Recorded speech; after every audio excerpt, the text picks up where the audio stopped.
Welcome to Great Talking Entertainment. I'm your host, KJ, and this is the podcast where we review movies and TV shows from all your favorite superheroes, including Marvel Comics and DC Comics, and much more. Let's go, baby! Now, as we continue on the Obi-Wan series on the Disney Plus channel, this is the episode 5 review, and of course, this is a spoiler, so if you have not seen this show, please pause this, give me a thumbs up, because it would help the channel grow. Go watch it, and then come back, listen to my review of this, and then tell me, you guys, how you feel in the comment section of that video. So please, I would love to hear your guys' opinions, and I would love to hear all them Star Wars theories. So, you've been warned, it is a spoiler, so let's get into it. In this episode, the story continues with every Jedi, including like Princess Leia and others who are going to Jabin, but unknowing, Reva has put a tracker on Princess Leia's little droid. For all that, Reva's like, she's in trouble. She's in some deep shit. Because on episode 4, he about choked her out to death using the Force. So they're ready. So Darth Vader's done playing games. He's gonna go to Jabin, and he's gonna blow up the whole planet and take everybody and capture them. And he's definitely gonna kill Obi-Wan. And with that being said, while all this is going on, this is the episode where there's been a lot of people before episode 5 have been saying, oh, they're not telling the story between Obi-Wan and Anakin Skywalker, aka Darth Vader. This is where, you know, for me, especially when I'm on TikTok and stuff, which you can follow me at KJ Styles 309 for if you enjoy TikTok and cosplaying. A lot of people saying, "Oh, Obi-Wan Kenobi series is not telling their story."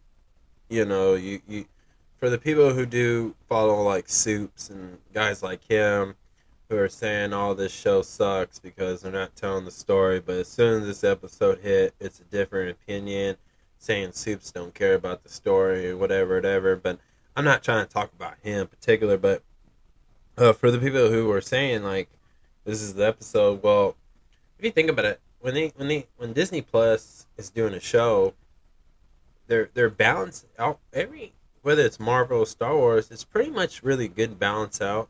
They have the episodes where it has to be action packed. This is where the battle begins, and then they have the episodes where you're hearing the origin stories, you're having the flashbacks, you're hearing the deep conversations of how they feel about other people or what they're going through.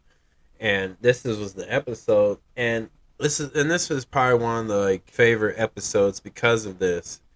And what I'm about to say is pretty much what I believe the Obi-Wan Kenobi series has been doing since episode 1 is telling a story leading up to the big questions that people wanted answers from the Star Wars shows, and this is one of them because Darth Vader is having flashbacks when he was just Anakin Skywalker and he was training with Obi-Wan Kenobi, and what that just shows you and what I like about that is like Darth Vader on the camera, that he's not showing any emotions because obviously you can't see his face with the helmet, but he's not budging, he's not moving.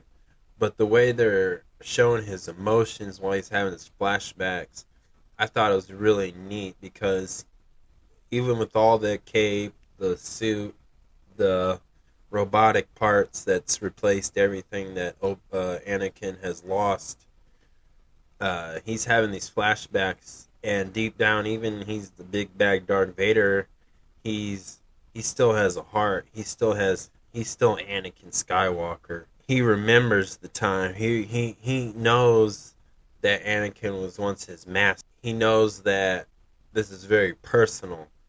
And even now, this is where he's still conflicted. But Darth Vader is so good at hiding it from everybody else. Now, Obi-Wan Kenobi may sense it, but nobody else can. Because Darth Vader is at this point in his life where he's like the evil one. He's the one that's going to destroy. So for him to get Obi-Wan Kenobi is for him to seal what he needs to be, where the dark he does not fear the dark side, but to have full control of power of the dark side, he must destroy, aka kill, Obi-Wan Kenobi. So this is very personal for him. And this is where you're going to see Darth Vader be conflicted between his mind being fogged up and not focusing on the main mission that the Sith Lords must do. He's gonna fight it, he's gonna resist it, but he's also gonna have these moments because the ship's going so fast that he's having flash. So he's still human, he's still Anakin inside, but for him to be full blown Darth Vader, this is the moment where he needs to get Obi-Wan Kenobi. And so when he's having these flashbacks, you can tell that even when they were training, Anakin was still determined. Like, that's the one of the things he was really hurt about, that he could never defeat Anakin. Anakin can never defeat Obi-Wan Kenobi in a lightsaber duel. He lost he lost his girl. He lost his mother. Like, anger and rage and feeling defeated is what is fueling him. So to me, this sounds like Darth Vader is more upset at himself. And this is why I really like this one, because it tells a beautiful story of it, and now everything's kind of making sense of how the Star Wars universe really is, if you look at that. And of course, this episode had a lot of action packed. This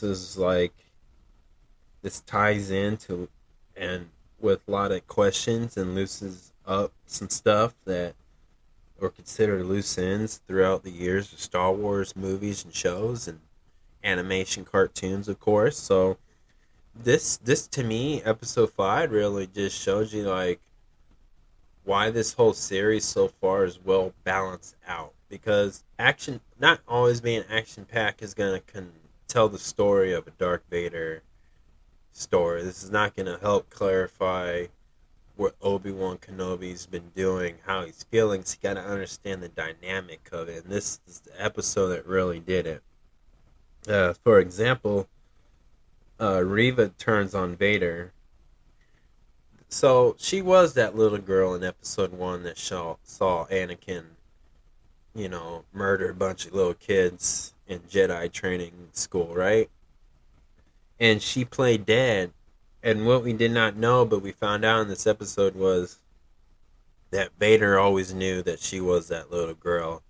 He was toying with her since day one, and he's really just been using her. But Darth Vader has always been using all the people in his crew. Like, he doesn't really care about them. He just uses them until they're no good. And I think Vader has always knew that she had years of planning to get revenge, but she was not strong enough to beat Vader. She also blames Obi-Wan Kenobi because he wasn't there. He gave up. He lost faith in the Jedi way, and he felt like he wasn't worthy enough, like he was not the Jedi. But Reva really needed him. And like, again, I said with the review on episode 1 and 2, I said I feel like it could go either way, where this was all about her blaming Obi-Wan Kenobi and she was going to stay evil, or deep down inside she wants to be on the good side, the light side, the Jedi side again.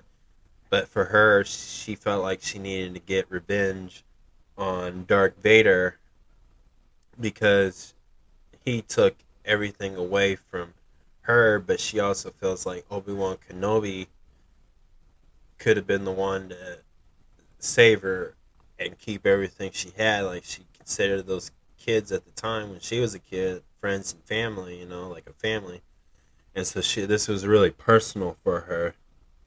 And what I mean by personal too is every she wanted to, but unlike that, like I said, she wasn't strong enough because as that episode continues, Darth Vader did not even use a lightsaber on her in the first part of it. He kind of just dodges it, and her best moves, Darth Vader just blocked it and whooped her ass. Like, and he was so disrespectful about it. And then he even broke her lightsaber, broke it off, threw their other piece, and they battled, and Darth Vader whooped her ass. And we find out General Inquisitor was still alive, which I kind of figured. And they let her live. They just said, "Oh, you're just gonna stay where you're at. You're bottom. You're scum." He was like, "Hello there," And Darth Vader didn't say a word.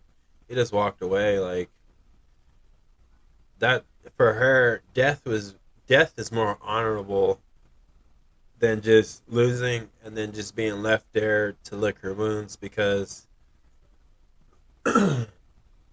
this is the moment of the truth, and this was really important for her. And Darth Vader is so disrespectful for it, and so now she's has to live with it, and now she's hurt, and she's all alone in this moment. Like nobody's on her side because of all the stuff she's done. Obi-Wan Kenobi and others escape, but what I really like about that just really is how Darth Vader had the ability to bring down that whole ship. And this was kind of parallel moment with Rey and like Luke Skywalker and so many other Jedi's who have tried that, and Darth Vader did it just so easily. Like this explains why even though Anakin's Darth Vader, this is why he was the chosen one, because he's the only Jedi so far. Even Kylo Ren couldn't even do it. So it just explains how powerful he is. And when it comes to the ending, it's more of Darth Vader's on their tail now. And this is going to be it. This is like the final battle. I can see it happening, and I think this is such a beautiful story because this is all tying into, like I said, to the older Star Wars movies that they produced back in the 80s, or 80s or 90s, I forget. But that's what it's all tying in. This is about, them leading up to, like, the Princess Leia story, the Luke Skywalker stuff. Like, this is all leading up to. So this is, like, all about that. So we need like this type of episode to unravel for all the years of the question. So at a 1 out of 10, I'm giving this a 10 because this was such a good episode. And obviously, I'm a fan. Darth Vader is my favorite Star Wars character, aka Anakin Skywalker. He's my favorite. Like, this was my favorite show. So this is my favorite Star Wars show, is the Obi-Wan. Please subscribe to my YouTube channel. Great Talking Entertainment official channel, baby. It's not baby, but it's Great Talking Entertainment. Blah. Great Talking Entertainment official channel. Please subscribe. Hit that notification button so you can always be updated with all my latest content. Peace.